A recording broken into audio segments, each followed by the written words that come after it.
Aqui no Papo de Mob de hoje, nós vamos falar sobre a segurança jurídica, nós vamos falar sobre documentação, regularização imobiliária, regime de bens e seus impactos nas negociações.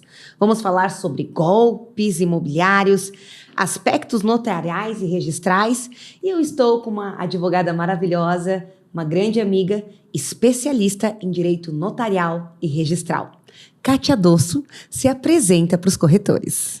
Bom dia, eu sou Kátia Dosso, advogada especialista em direito imobiliário, notarial e registral, trabalho na área há quase 40 anos e o meu objetivo aqui é contribuir para que os corretores conheçam um pouquinho mais da área que eu tanto amo. Essa é uma área assim, que realmente desperta muitas dúvidas na gente e muitas vezes inseguranças também, tanto no profissional, que é o corretor de imóveis, quanto o próprio comprador e vendedor, né? E são dúvidas que as pessoas perguntam para nós antes mesmo do contrato acontecer. E tem muito corretor que vem do mercado de lançamentos, isso já vem meio pronto, né? Mas mesmo assim, quem trabalha com lançamentos tem que tomar cuidado com a questão documental, que nós vamos entrar nisso também, o que é importante na hora que a gente vai trabalhar um imóvel que é lançamento, o corretor ficar atento, o próprio cliente ficar atento também. E Kátia, tu trabalhou também no registro de imóveis, né? Exato, eu trabalhei em tabelionato de notas durante muito tempo e registro de imóveis. Então, eu conheço os dois lados das situações, né? O lado de quem confere documentação dentro do registro de imóveis e o lado de quem apresenta a documentação para ser qualificada no registro de imóveis. E o tabelionato de notas, a gente recebe a documentação para fazer as escrituras, então também passa por uma análise criteriosa para que a escritura seja assinada da melhor forma possível, né? Eu vou te fazer uma pergunta muito básica, mas talvez alguns corretores ainda tenham essa dificuldade, principalmente quem está começando no mercado. Qual a diferença de uma escritura e de uma matrícula, né? E aonde é feito cada um? Perfeito. A escritura de compra e venda ou qualquer outra espécie de escritura pública é feita no tabelionato de notas. Quais são os atos praticados no tabelionato de notas? Escrituras, procurações, subestabelecimentos, testamentos, reconhecimentos de assinatura, hoje faz apostilamento. Então, são vários atos. Quando a gente trata de imóveis especificamente, a gente tem as escrituras públicas, seja de compra e venda, de doação, de dação em pagamento, enfim. E o registro de imóveis é onde tem a matrícula do imóvel. A escritura é o título aquisitivo que necessita ser registrado para transferir a propriedade. Então, aquela escritura vai passar a integrar a matrícula para que a pessoa que adquiriu se torne, então, o proprietário do imóvel. São coisas distintas. Registro de imóveis, onde tem a matrícula, tabelionato de notas é onde nós fazemos a escritura que vai integrar depois a matrícula do imóvel. Então, tem uma pergunta clássica, tá? Vendi e agora? Então, muitas vezes começou o processo de venda, fiz o contrato, vendi os passo a passo para fazer uma escritura. Conseguiria nos palhar aí? Perfeito. Tenho um contrato de promessa de compra e venda, eu tenho, depois que reuni toda a documentação indispensável para a lavratura da escritura. O que eu preciso para lavrar uma escritura? Da parte do comprador e do vendedor.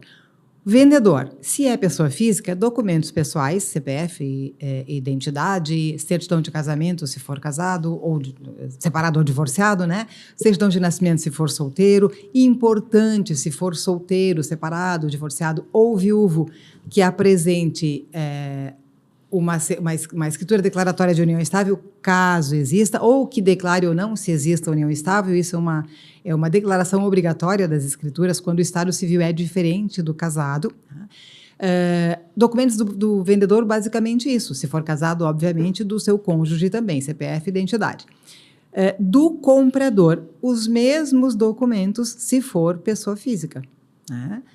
CPF, identidade, hoje a gente precisa, já há algum tempo nós precisamos qualificar de forma perfeita tanto o comprador quanto o vendedor. Antigamente a gente informava o nome, isso nas transcrições antigas você vai verificar, informava o nome do comprador quando tinha CPF, se era casado ou não e pronto. Às vezes era só fulano de tal casado, era isso que estava contido na escritura. E aí depois tinha que adivinhar com quem ele casou, e aí surgem os problemas dos homônimos, então tinha que ter muito cuidado. Mas são documentos básicos para compra e venda de pessoas físicas. Se eu trato de pessoa jurídica, então eu preciso do contrato social, tanto de quem vende quanto de quem compra, documentos do administrador da empresa, que é quem vai assinar a escritura pública. Se for uma SA, vai ter que ter o estatuto, obviamente, vai ter que ter a ata de autorização para assinatura da escritura de venda, né? E com relação ao comprador, a mesma coisa. Eu preciso apresentar os documentos da empresa e os documentos da pessoa física que vai assinar pela empresa. Se houver procuração, preciso apresentar a procuração. No caso do vendedor, pessoa jurídica, certidões negativas do INSS, essa da Receita Federal, né, tem que apresentar também. Então, esses são os documentos básicos das partes. Do imóvel, matrícula do imóvel, certidões negativas de ônus e ações reais e pessoais persecutórias, estas hoje podem ser dispensadas, mas eu sempre aconselho que se apresente, inclusive para a assinatura do contrato. Porque a gente tem que ter uma cautela muito grande com relação às dívidas existentes, né? Já ouvi falar de casos de pessoas que perderam imóveis após terem feito escritura e terem já pago tudo e depois de anos depois elas perderem esse imóvel por motivo de dívidas que não foram verificadas, dívida da União. Isso realmente acontece ou é só a historinha que a gente ouve? Não, acontece. Por isso que eu bato muito na tecla de se fazer análise de risco antes de comprar o imóvel. Isso. Porque eu vou verificar a situação de vendedor, das pessoas vendedoras, seja física ou seja jurídica, a depender do tipo da pessoa jurídica, eu vou observar também a situação dos sócios, eu vou prestar muita atenção no que acontece no imóvel, nas negativas do imóvel, IPTU, se for sala, apartamento, enfim, se for unidade autônoma, a negativa de condomínio. Isso tudo é muito importante ter. E sim, acontece, porque às vezes existem dívidas. Normalmente, quando existe, por exemplo, uma execução e aquele bem passa a ser penhorado, isso vai para a matrícula do imóvel, né? Vai ser feito um registro da penhora existente. Hoje se noticia, inclusive, a existência de outras ações que possam, no futuro, comprometer o imóvel. Só que existem momentos em que as transações acontecem e que isso não chegou ainda no registro de imóveis. A informação ainda não chegou, né? A gente hoje tem a questão da central de indisponibilidade também, né? Então, às vezes, eu tenho um imóvel já adquirido, eu levo para registro e se logo após entrar uma indisponibilidade, aquilo fica desfeito. Não tem como eu registrar a escritura de compra e venda se entrou uma indisponibilidade. E veja bem, antes era só quando já tinha a indisponibilidade para ser averbada no registro de imóveis. Hoje, se ela entrar depois, se protocolar depois, porque o protocolo garante a prioridade no registro, mas com a indisponibilidade já não é mais assim. Se eu protocolar um título e entrar uma indisponibilidade, aquele título não vai ser registrado. Kátia, são pessoas que já têm as matrículas nos seus nomes, que já pagaram por esse bem e a dívida era do antigo proprietário e é essas pessoas que perdem os valores delas. Eu confesso que eu acho injusto, né? São situações que podem sim acontecer. Por quê? Porque faltou diligência na análise de risco. Se eu tenho um vendedor que tem dívidas, eu tenho que fazer a busca, levantar toda a situação da dívida para saber se eu posso ou não vender. Às vezes a dívida é pequenininha. E aí, ok, é muito comum isso. Os corretores enfrentam quase que diariamente. É muito comum existirem dívidas, por exemplo, de IPTU, aí lá com o sinal do pagamento vai lá, paga e obtém a certidão. Às vezes tem uma dívida da própria Previdência, mas vai lá e paga com um sinal e resolve o problema. Só que tem situações em que as pessoas simplesmente se abstêm de buscar essas informações. E esse é um grande risco. Embora esteja registrado, embora a compra, teoricamente, seja de boa-fé, vai existir uma discussão judicial acerca disso. Não é assim, eu simplesmente tomo o imóvel de volta e pronto. Não é assim. Mas é, sim, possível perder um imóvel. E isso é por isso que existe uma cláusula nas escrituras de evicção. O vendedor responde pela evicção. Só que Fala um pouco mais sobre o que é evicção. Eu sempre confesso que eu sempre fiquei na dúvida com essa palavra nos contratos e olha. Se houver dívida que possa onerar esse imóvel, que possa causar até a perda dele, em tese, o vendedor responde, e isso é evicção, né? Responde pela evicção de direito, a gente fala. Quer dizer, ele pode comprometer essa venda. Só que se ele não tem como responder financeiramente por isso, se ele não tem como pagar essa dívida e se não ficar provado que essa compra foi de boa fé, porque às vezes, a gente sabe, às vezes fazem negociações propositais para transferir o imóvel e depois retomar o imóvel de volta, quando as coisas já tiverem acalmado, né? Já tiverem quitado essa dívida. Porque às vezes existem situações para esconder o imóvel. Existem situações de doações, por exemplo. Pais doam para filho, porque presume que, em função da dívida, vai sofrer a restrição daquele bem. Então, antes dele ser citado da existência dessa dívida, ele transfere o imóvel. Porque se ele transferir durante o curso, isso chama-se fraude contra credores. E é aí que as pessoas perdem o imóvel que compraram. Tá, então se está no processo, por exemplo, num processo judicial ali, né, de execução de dívidas, e esse proprietário vender esse imóvel, essa venda pode ser questionada conforme for a dívida. Exatamente, pode ser questionada. A pessoa que adquiriu pode perder. Óbvio que ele vai ter direito a se ressarcir de alguma forma. Ah, isso. Agora, se essa pessoa que vendeu era o único imóvel que tinha, digamos que não fosse o bem de família, porque bem de família é uma situação bem mais complexa, fica difícil falar em pouco tempo, mas digamos que esse bem não fosse bem de família. Essa pessoa tivesse esse imóvel, por exemplo, alugado, morasse em outra cidade, só tivesse esse imóvel para responder por uma dívida, e ele vende esse imóvel, e quem comprou não tomou a cautela de verificar se existiam dívidas que pudessem comprometer esse imóvel. É um prato cheio para desfazer essa venda. Uau! E um prato cheio, muitas vezes, para não ser ressarcido, né? Porque se a pessoa já vendeu num estado, como é que ela vai devolver esse valor? Quando a pessoa age de má fé, o objetivo dela é realmente burlar, né? A boa fé dos outros. Então, é um risco que se corre. Eita, Kátia, ainda bem que vocês existem.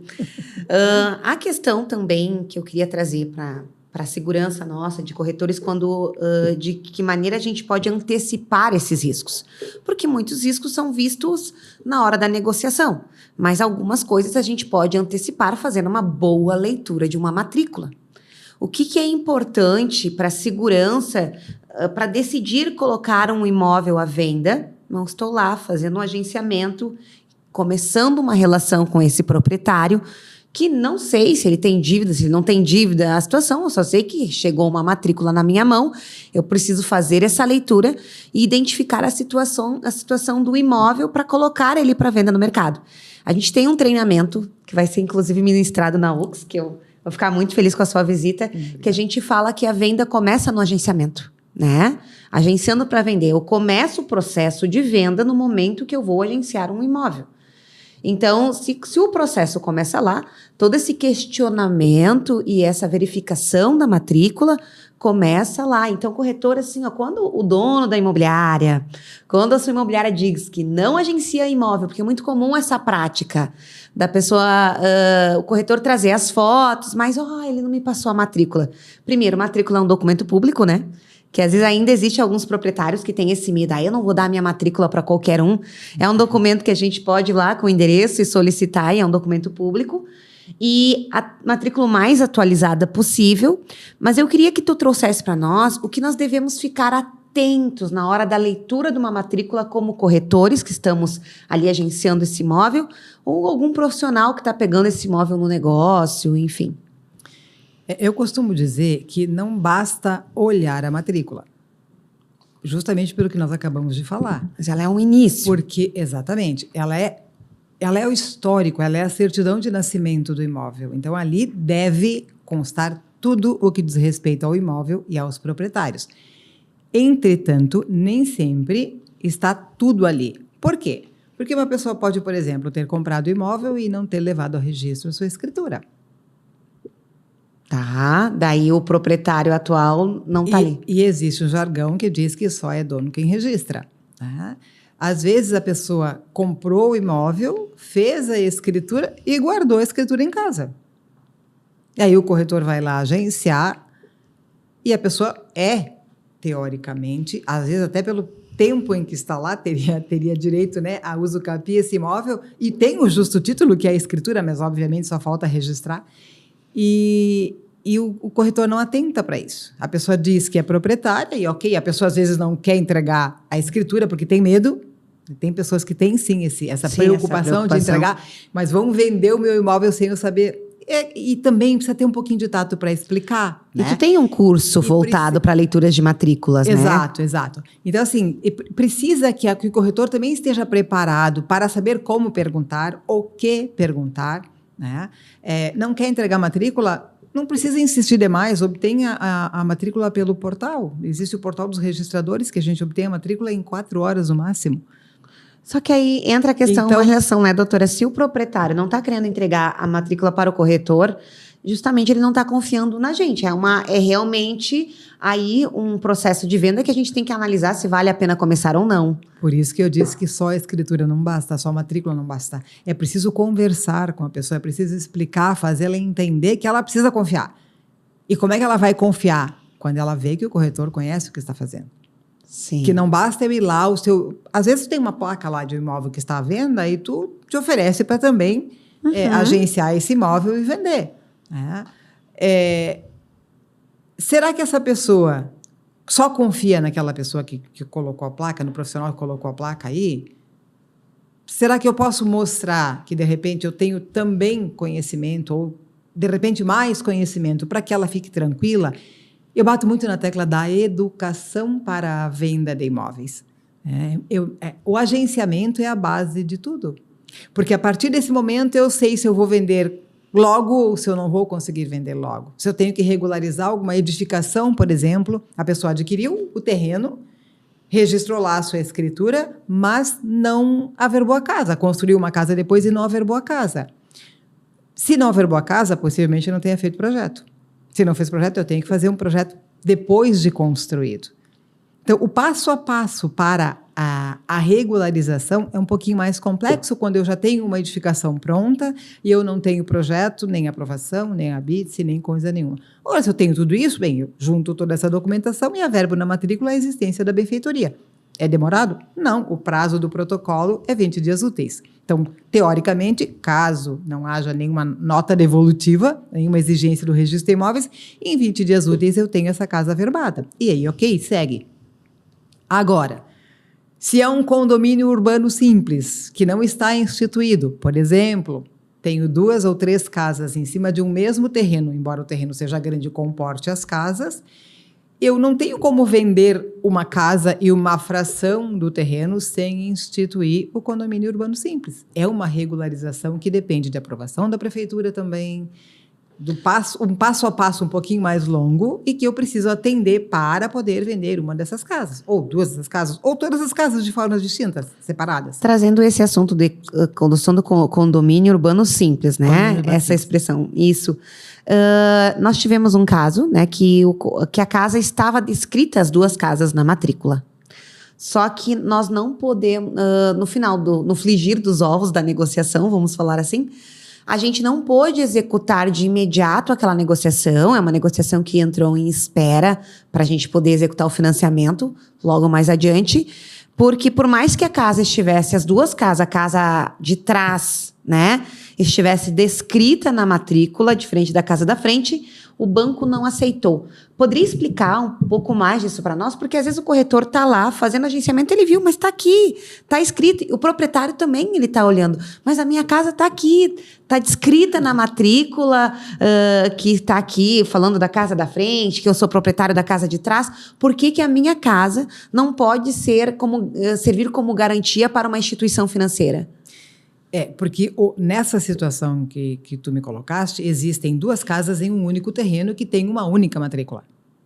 Mesmo as 2 descritas. Mesmo as 2 estando averbadas, são áreas distintas, são 2 edificações, a casa 1, a casa 2, por exemplo.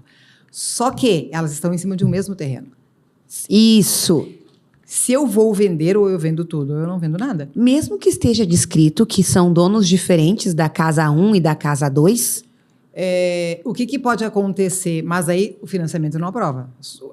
Se for uma venda à vista e as partes concordarem, eles podem estabelecer a compra. Olha, a casa tua é a de trás, tem um terreno tal, mas eu não consigo registrar em matrícula distinta. O que vai acontecer nesse caso? Eu terei uma fração daquele terreno.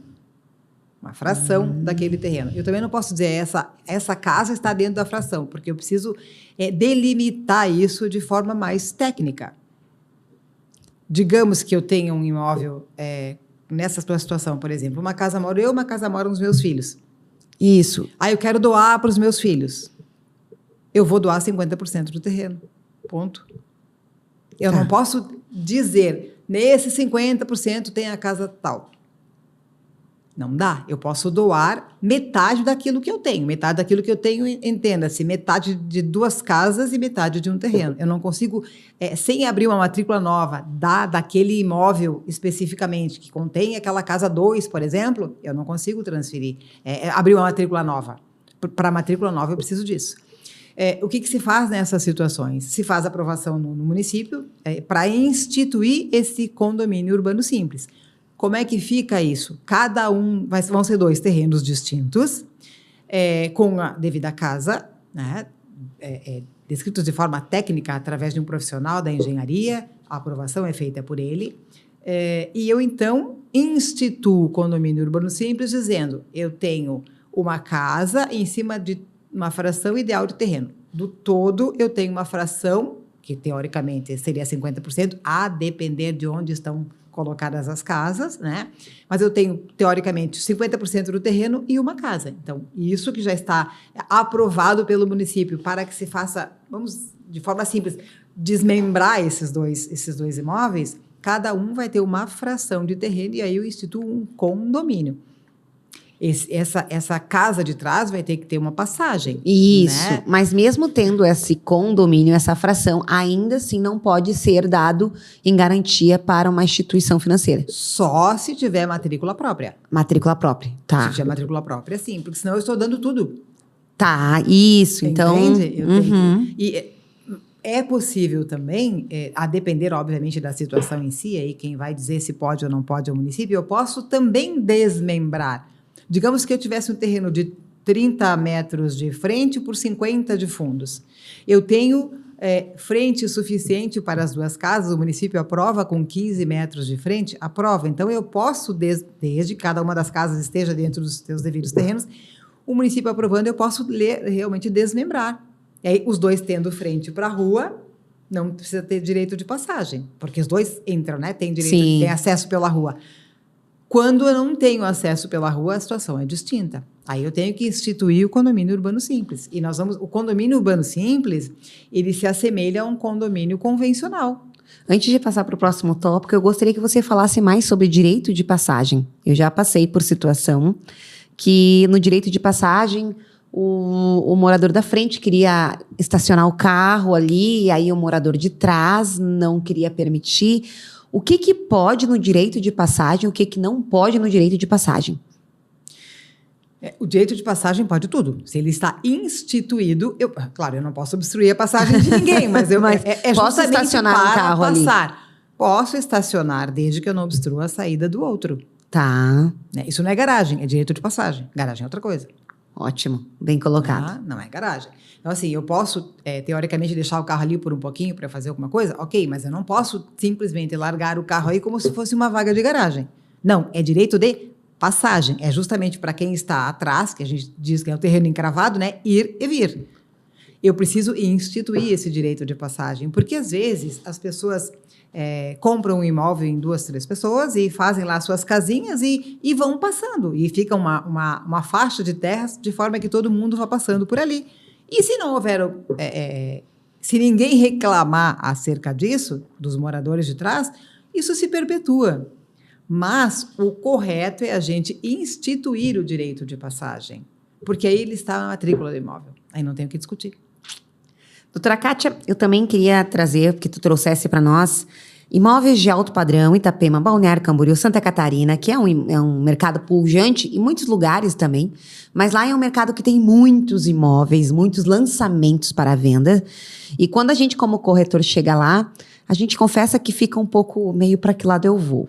E a questão documental também, eu queria que você trouxesse para todos os corretores que trabalham nessas regiões de muitos lançamentos, né, que é diferente do mercado aqui da Serra Gaúcha, que nós temos muitos imóveis que a gente chama imóveis avulsos, imóveis de terceiros, que a gente tem um cuidado um pouco diferente. O imóvel de lançamento, construtoras maravilhosas, magníficas, mas que a gente viu nascer e não aparecer, né? Vamos dizer, nascer e depois, né, não aparecer. Literalmente, nascer, lindo, linda propaganda, alto padrão, tudo muito luxo, tudo muito reluz, uma luz muito linda, mas que no final das contas eu já ouvi muitos clientes e corretores que já perderam muito dinheiro, né, com esse mercado de alto luxo no mercado imobiliário, porque deram entradas, as entradas de um imóvel de alto padrão, elas não são baixas, né, a gente está falando aí de milhões para cima, e aí o que a gente precisa estar atento quando a gente fala de um mercado de lançamentos? Os mercados imobiliários de Santa Catarina, especialmente o litoral, é extremamente atrativo. Extremamente atrativo. O que aconteceu e ainda acontece? Muita gente se entusiasma, pessoas de outros locais, de outras cidades, de outros estados, se entusiasmam porque veem que a coisa efetivamente ali acontece e resolvem construir, mas não têm suporte financeiro para isso. Ainda acontece. Ainda acontece. Ainda acontece. O que é preciso ter em mente quando eu vou adquirir um imóvel na planta? Porque lançamento é planta. Primeiro, eu não posso vender, se eu estou construindo, a incorporadora não pode vender sem registrar a incorporação. Todo mundo faz isso, todo mundo registra? Não. Não. A maioria dessas pessoas que se lançam como aventureiros não registram. E há uma prática também no mercado, às vezes, de compra antes de registro da incorporação, a compra ser mais barata, vamos dizer, o risco... É uma prática que não deveria ser, mas existe. Já ouviu dizer que o barato sai caro? Sim. Nesse caso, ele sai muito caro. É um risco muito alto. Muito caro. Lembra do caso da Encol? A Encol registrava suas incorporações. Só que ela não... Chegou um momento em que ela não tinha mais como seguir com as obras, ela não tinha mais um suporte financeiro suficiente para seguir com as obras. Em Porto Alegre, 2002 ou 2003, não tenho certeza em que época foi, mas foi na época da falência da Encol, enfim, né? Era uma correria louca para conseguir escriturar, transformar aquelas promessas de compra e venda em escritura pública, de fração ideal, porque não tinha absolutamente nada, só tinha um terreno com uma placa da Encol.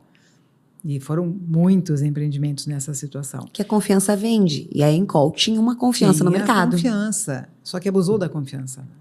E por ter abusado da confiança foi que faliu. Então, houve um período em que se correu muito, na época eu trabalhava no tabelionato de notas em Porto Alegre, se correu muito para fazer as escrituras antes que a certidão negativa de débito da Previdência vencesse. Então, a gente efetivou muita compra e venda. Nós fazíamos 3 turnos do tabelionato para poder dar conta.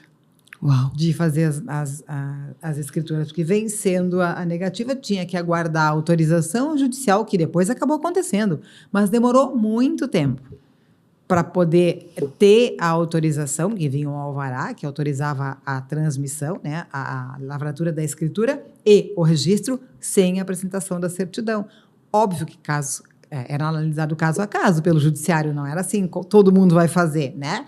Porque também existia inadimplência, muita inadimplência. Então, quem estava adimplente tinha direito, quem não estava, não tinha. Mas foi muito complicado. E por que isso acontece? Porque as pessoas não prestam atenção quando vão comprar um imóvel em lançamento ou na planta. Primeira coisa que tem que exigir do incorporador, o registro da incorporação imobiliária. Não se pode... existem aquelas reservas, por exemplo? Ok, mas se nessa reserva mencionar valor, não pode. Não se pode mencionar valores sem o registro da incorporação. Ah, é pré-lançamento. Isso, Ok, essa expressão. pré-lançamento. Eu vou fazer a reserva. Ou eu vou fazer a reserva do imóvel tal. Eu tenho interesse no apartamento 1101 do empreendimento, sei lá, Ocean Pacific, né, hipoteticamente falando aqui. Só que eu não posso, nessa reserva, falar em valores. Ah, ele vai custar 5 milhões e eu vou, quando for efetivamente lançado à venda, eu vou pagar uma entrada de tanto. Não pode.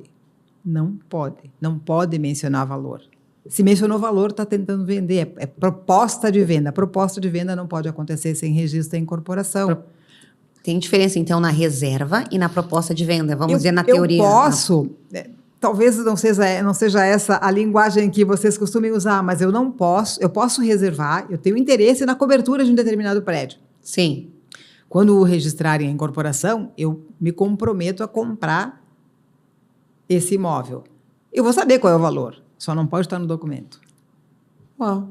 Não pode estar. Óbvio que eu não vou comprar uma coisa que eu não sei o valor que eu vou ter que pagar. Lógico, não seria sobre-humano fazer esse tipo de coisa, né? Mas eu não posso ter nessa proposta, nesse meu interesse, digamos assim, de venda, nessa reserva, um valor especificado. Falou em valor... Nem previsão do valor tal, nada. A gente sabe que existem nomenclaturas, tabelas, né? que as pessoas negociam o valor. Eu não vou negociar uma unidade sem saber valor. O que não pode é estar expresso nesse documento. Tudo que eu fizer que induza a uma compra e venda sem o registro da incorporação não pode ter o valor. É o que acontece? Não, a gente sabe que não. É uma prática que é comum, essa questão das tabelas. A tabela zero. Exatamente. Então, assim... Óbvio que é interessante para o investidor? Sim, é interessante. Aí você vai me dizer, mas tem empresas muito sólidas. Sim, tem empresas muito sólidas. Mas a lei não quer saber se é sólida ou não é sólida. A lei quer que registre a incorporação. Então, assim, óbvio que eu falo do meu ponto de vista, né? O incorporador pode pensar diferente, porque o interesse dele é outro. O meu interesse é que as coisas aconteçam de forma adequada. Cliente meu não compra imóvel sem incorporação. De jeito nenhum. Não permito. E, digo mais, é muito importante... que esteja averbado o patrimônio de afetação. Porque a Encol faliu justamente por causa disso. Explica para nós. O patrimônio de afetação surgiu por causa da Encol. Explica para nós o que é patrimônio de afetação para quem ainda não sabe. Então, vamos tentar explicar de uma forma muito simples. O patrimônio de afetação é um ato que veda que qualquer valor de receita de venda de unidades seja aplicado em outro empreendimento. Vamos exemplificar aqui. Eu estou comprando a cobertura do edifício X. Eu paguei uma entrada, eu estou pagando valores mensais para quando estiver pronto eu escriturar esse imóvel no meu nome. Esses valores que eu estou pagando não podem ser deslocados para um outro empreendimento. Quando a gente tem o patrimônio de afetação, a gente chama de ficar afetado aquele empreendimento, né? Existe uma contabilidade à parte, é só para aquele empreendimento. Eu tenho uma conta bancária à parte, é só para aquele empreendimento, porque a falência da Encol aconteceu justamente por causa disso. Ela lançava muitos prédios e ia tirando de um para colocar no outro, e tirava daquele para colocar no outro. E aí não conseguiu dar volta. Aí eles se perderam e aconteceu a falência da Encol. Então, o patrimônio de afetação é uma garantia a mais de que esse empreendimento vai ser concluído. Que os valores que entrarem de referente à venda desse empreendimento ficarão obrigatoriamente tem que ficar nesse empreendimento. A gente ouvia falar muito disso, eu trabalhava com o dinheiro do empreendimento que eu estou vendendo lá à frente, o dinheiro desse empreendimento eu já utilizei não sei aonde. Exato. E eu digo que a incorporação ela é muito importante, porque eu só posso ter patrimônio de afetação se eu registrar a incorporação. Sem isso, eu não tenho patrimônio de afetação, porque eu vou afetar o quê? A incorporação é que vai dizer que vai existir aquele empreendimento. O registro da incorporação é muito importante, por quê? Porque aí quem está comprando vai saber quando vai ser entregue, em que condições vai ser entregue, qual é o material que vai ser aplicado. Tudo isso está na incorporação. O memorial descritivo. Exatamente, o memorial descritivo tem tudo isso. E com isso eu também posso exigir do incorporador, se ele não entregar no prazo que está convencionado, né, na incorporação, no registro da incorporação. Óbvio que sempre se estabelece um prazo, tem uma elasticidade, porque podem acontecer muitos fatores durante a construção de uma obra. Então, dentro daquele prazo que está estipulado e nesse prazo mais elástico, o incorporador pode me entregar a obra. Agora, se ele ultrapassar isso, também existem informações dentro da incorporação que vão me permitir cobrar dele uma indenização pelo prazo que ele demorou para me entregar. Então, o corretor, o cliente que está comprando imóveis em lançamento, ele tem que exigir o RI, memorial descritivo. O memorial descritivo está arquivado no registro de imóveis, mas pode pedir sim para ele. Ele tem como ter acesso a isso. Ter acesso. Inclusive a minuta a minuta da convenção de condomínio. Quando a gente entrega a documentação no registro de imóveis para o registro da incorporação, vai uma minuta da convenção de condomínio, que foi elaborada, obviamente, pelo incorporador, que depois pode ser alterada na instituição.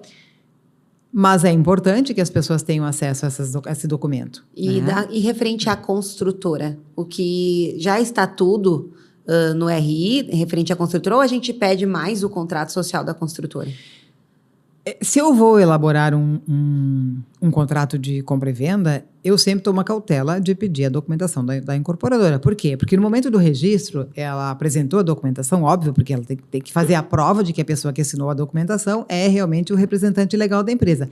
Só que nesse período entre o registro da incorporação e a compra de um imóvel, pode ter acontecido uma alteração no contrato social, pode ter saído algum sócio, pode ter mudado o sócio administrador.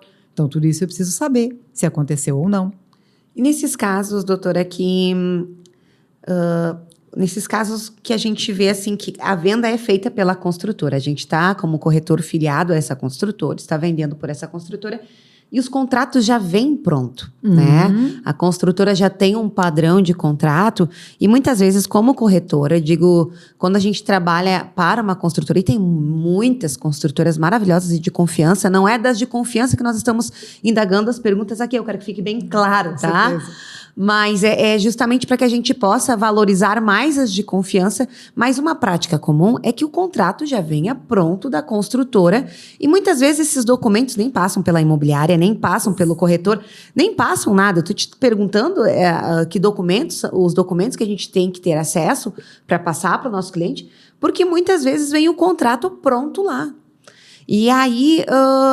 como é que a gente faz em relação a essa saia justa? Porque a gente tem... Olha, eu não sei, talvez até corte aqui essa parte, tá? Porque eu vou fazer uma pergunta muito de pastel mesmo, tá? De corretora que tá aqui, mesmo há anos, mas que gosta de ter uma boa relação com todo mundo. A gente vive de negócios. Então... mas a gente vive de negócios seguros, ok? Vive de negócios. Nos mandam o contrato pronto da construtora. A gente não tem acesso ao contrato, a esses documentos que você nos falou anteriormente. O que a gente faz? Existem duas situações, na verdade. Primeiro, tem incorporadoras que os corretores são da própria incorporadora. E aí, eles têm acesso a esses documentos, se quiserem. A gente acaba sendo mais vendedor do que corretor nessas horas, entende? E aí tem acesso, porque está na empresa, essa documentação toda fica fica arquivada na empresa. É impossível, com todas as transações que eles fazem, que não tem um contrato social atualizado, que não tem uma certidão simplificada da junta, isso eles têm que ter sempre. Né? É necessário para todos os atos que eles praticam na compra de materiais, enfim, tudo isso eles precisam ter para fazer a prova, fazer nota fiscal, para essas coisas todas. Quando o corretor é dali, ele tem acesso fácil. Quando o corretor trabalha mas na sua imobiliária, né, trabalha para a construtora, mas na sua imobiliária, é que eu sou muito cautelosa. O que eu posso fazer? Junta comercial. A junta comercial me fornece esse tipo de documento, eu vou solicitar e eu vou ter. Às vezes isso já tem até um contrato social da empresa ali dos teus arquivos. Atualiza a certidão simplificada para saber se houve alguma alteração do contrato social que seja significativa e que eu necessite solicitar o contrato social. Se não, não tem problema nenhum. As construtoras, de novo, né, nós falamos de confiança. Se elas são consultoras de confiança, elas vão ter isso tudo arquivado. Sim, porque na prática... A gente tem que entender que nem tudo a gente tem que desconfiar. Nem tudo a gente tem que desconfiar. Agora, É meu dever, como advogada, orientar para que as pessoas peçam. Então, se eu tiver um cliente que vai comprar um imóvel de um corretor que trabalha para aquela empresa, eu vou pedir o contrato social. Não significa dizer que eu vou pedir para a empresa ou para o corretor, eu tenho junta comercial para pedir. Entende? Eu vou me cercar de toda a documentação indispensável para dar segurança para o meu cliente. Esse é o meu trabalho. É por isso que eu gosto tanto da área em que eu atuo. O meu objetivo dentro da minha atividade, eu só trabalho no extrajudicial, é justamente prevenir litígio.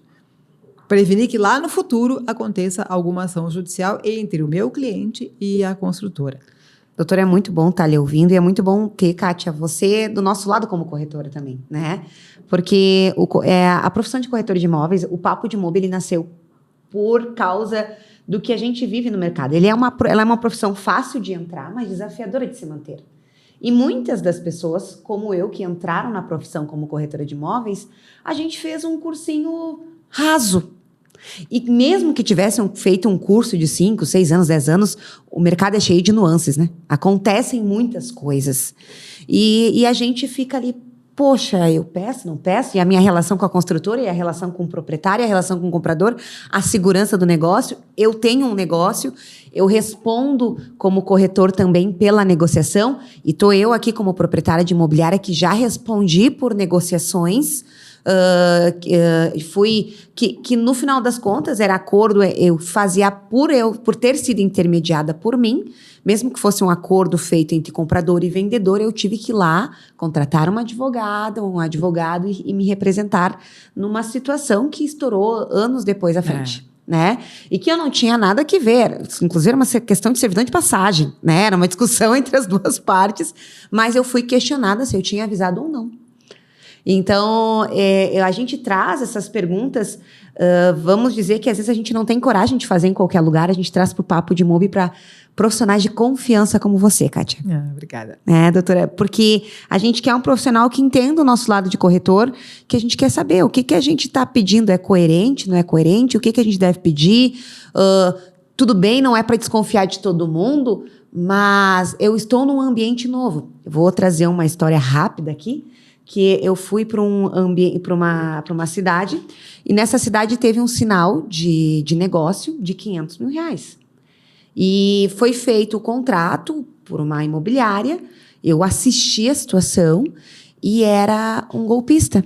A pessoa que tinha era um imóvel que estava em construção, e esses R$500 mil foi perdido. Então, gente, eu assisti, porque a imobiliária não era minha, eu assisti, mas eu vi meus colegas, o desespero dos meus colegas que participaram da negociação. É muito complicado.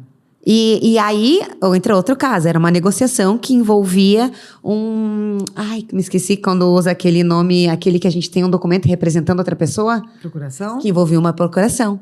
E aí, às vezes, o corretor fica... o segredo, como negociação, se tu for analisar, o segredo do negócio é o segredo, ok? Exato. Tá, tudo bem. Mas se for analisar por segurança, não é. Então, por isso que a gente está trazendo essas perguntas aqui. Aí entra outra questão, procuração. Kátia, o que a gente tem que ficar atento, doutora, em procuração, quando se fala em negócios, em segurança do negócio? Então, em primeiro lugar, a procuração tem que ser específica e precisa ser pública. Toda vez que eu trato de um imóvel, obrigatoriamente eu tenho que ter uma procuração pública, que é feita por escritura, né? Ela tem que ter poderes especiais para a venda daquele imóvel. Existem procurações genéricas que as pessoas outorgam, normalmente quando elas saem do país, elas outorgam uma procuração genérica. Comprar ou vender imóveis. Mas se eu tenho um imóvel que eu tenho interesse de vender, eu tenho que especificar qual é o imóvel. Porque o tabelionato pode não aceitar. Eu, por exemplo, não aceitaria uma procuração genérica. Tá, e é verdade essa história que falam que eu posso dar uma procuração do mesmo imóvel para 10 pessoas? Pode. Ai! Eu posso fazer uma procuração no primeiro tabelionato, uma no segundo, uma no terceiro. Como é que as pessoas vão saber? Eu costumo dizer que, infelizmente, embora a gente tome todo o cuidado, e até pelo que aconteceu, que nós falamos recentemente sobre a indisponibilidade de bens, não existe venda 100% segura, infelizmente. Veja, Se hoje eu comprei um imóvel e eu levei para o registro de imóveis e o meu título, a minha escritura está sendo qualificada, ou seja, ela está passando pelo crivo do registrador para saber se ela está apta a ser registrada. Mas entra uma indisponibilidade do vendedor. A minha escritura não vai ser registrada. Então, 100% segura. Na verdade, não existe nada 100% seguro, né?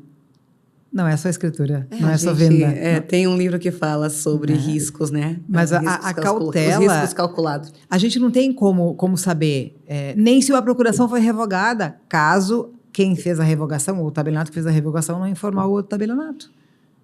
E no interior é muito comum, eles não informam o tabelionato. Aí quem pediu para fazer a revogação é quem informa o outro tabelionato de que foi revogada a procuração. Apresenta para que eles anotem naquele ato que foi lavrado, que foi revogado através de escritura de revogação lavrada no tabelionato tal, folhas tal, livro tal, em data tal. Mas se não houver essa comunicação, e não é que as pessoas não façam porque não querem, às vezes escapa. E também, às vezes, o profissional, né, lembrando, aquilo me impactou demais, aquela situação, o profissional do mercado imobiliário está preocupado com a questão do segredo do negócio para que o negócio aconteça, né? E aí... ir ver realmente eles não foram falar com a construtora porque o imóvel estava sendo vendido bem abaixo do valor, do que seria o valor de tabela da construção, né? E aí, quando foram falar com a construtora, quando estourou, vamos dizer assim, a bomba, né? E foram falar com a construtora já tinha falado que outras pessoas também já tinham caído nesse golpe, dessa procuração, daquela unidade X, e com outras entradas, e a entrada tinha sido de 500 mil, gente, era uma baita entrada. Imagina. E aí, isso abalou demais o profissional que eu conheço, né, que eu conheci, e não era um mau profissional, muito pelo contrário, eram as pessoas que estavam ali vendendo, os corretores que participaram dessa negociação, eram corretores que de boa índole, de boa fé, estavam ali fazendo o seu trabalho. Daí até o e-mail, gente, o e-mail que vinha os documentos, que parecia ser o e-mail da construtora, tinha uma letrinha só diferente. Passou por advogado, passou pelo proprietário da imobiliária, passou pelo corretor envolvido, passou pelo gerente, e nenhum deles enxergou. Mas veja, isso é um contrato, né? Eu já vi escritura sendo feita com procuração, com um documento falso. Eu já registrei a escritura que foi feita com documento falso. O que aconteceu? Havia um terreno sendo vendido e o proprietário ficou sabendo que ele tinha sido vendido porque já estavam construindo. E aí a vizinha ligou, pergunta, mas vocês venderam e não comunicaram, não nos avisaram, né? Brincando. E ele disse, não vendi nada, mas estão construindo. Tiveram aprovação da prefeitura e estavam construindo. E o que aconteceu? Foi usada uma procuração, foi feita uma procuração com um documento falso de identidade e a pessoa assinou a escritura como se fosse ela a proprietária. Ai. Mas, na verdade, nesse caso, houve falha do tabelionato. Sim. Porque o tabelionato também falha, tá? Não é só corretor, não é só... Nós somos humanos, quer dizer, humanos falham, né? Ainda somos humanos, graças a Deus, apesar da inteligência artificial. Mas eles não atentaram para a data de nascimento que havia nesse documento falsificado. Se fossem olhar a data de nascimento e a foto, não ia bater. Porque a pessoa era bem mais velha do que aquela que estava na foto. Então, não atentou. E é muito comum. Você vai olhar o quê? O número da identidade, vai olhar o órgão expedidor e vai olhar a foto. Dificilmente, até porque a pessoa já tinha cadastro na serventia, dificilmente vai olhar a data de nascimento para saber se a foto... Era o único lugar que daria para identificar, neste caso, que a pessoa que estava ali não era a pessoa que estava ali. E aí foi feita a escritura, foi registrada a escritura, porque não havia nenhuma falha na elaboração da escritura, nenhum vício formal que se pudesse, que pudesse causar a impugnação do registro da escritura, e o proprietário ficou sabendo depois que estavam começando a construir.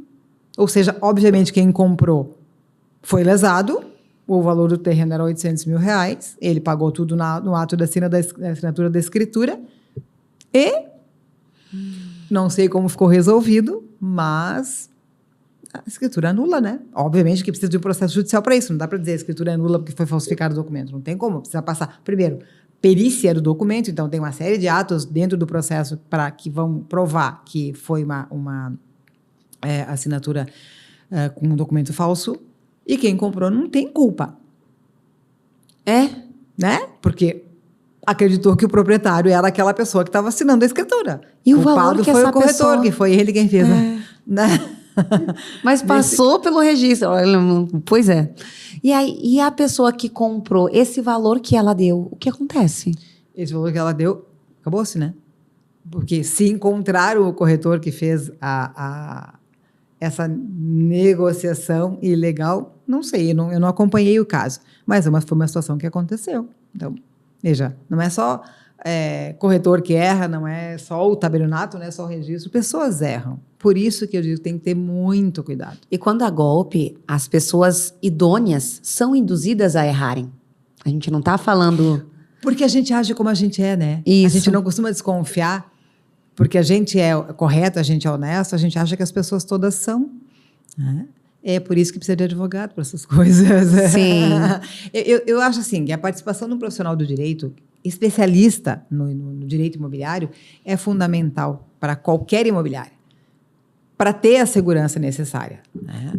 Por isso que se faz análise de risco bem feita, por isso que se vai analisar, como nós comentamos no início, às vezes o ato emanado do Poder Judiciário não chegou no registro de imóveis ainda.